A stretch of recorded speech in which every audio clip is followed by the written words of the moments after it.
बहुत प्राचीन समय की बात है। एक बार पृथ्वी पर जालंधर नामक असुर ने अपनी तपस्या और पत्नी वृंदा के पतिव्रत बल से तीनों लोकों में आतंक फैला दिया था। देवता, मनुष्य और अर्षि सभी भयभीत थे।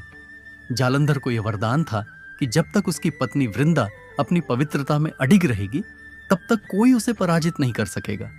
देवताओं ने भगवान विष्णु से विनती की, हे प्रभु, केवल आप ही इस संकट का अंत कर सकते हैं। भगवान विष्णु ने वृंदा की परीक्षा लेने का निश्चय किया। वे जालंधर का रूप धारण कर उसके सामने प्रकट हुए।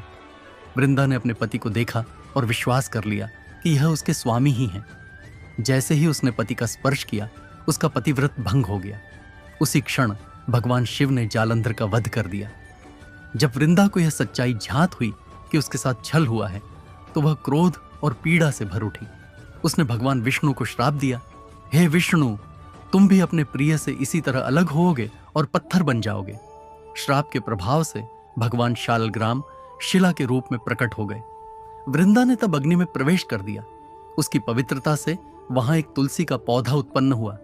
देवताओं ने उसे देवी के रूप में स्वीकार किया।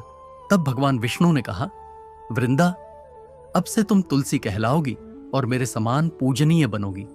जिस घर में तुम्हारा वास होगा, वहां लक्ष्मी का निवास होगा। तब से हर वर्ष कार्तिक मास के शुक्ल पक्ष की एकादशी तिथि को तुलसी विवाह का आयोजन होता है। इस दिन तुलसी माता का विवाह शालिग्राम रूपी भगवान विष्णु से कराया जाता है।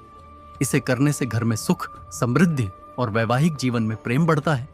कहा जाता है कि तुलसी विवाह कथा को श्रवण करने मात्र से ही पाप नष्ट होते हैं। कुंवारी कन्याओं को योग्य वर की प्राप्ति होती है और दाम्पत्य जीवन में सौभाग्य स्थिर रहता है।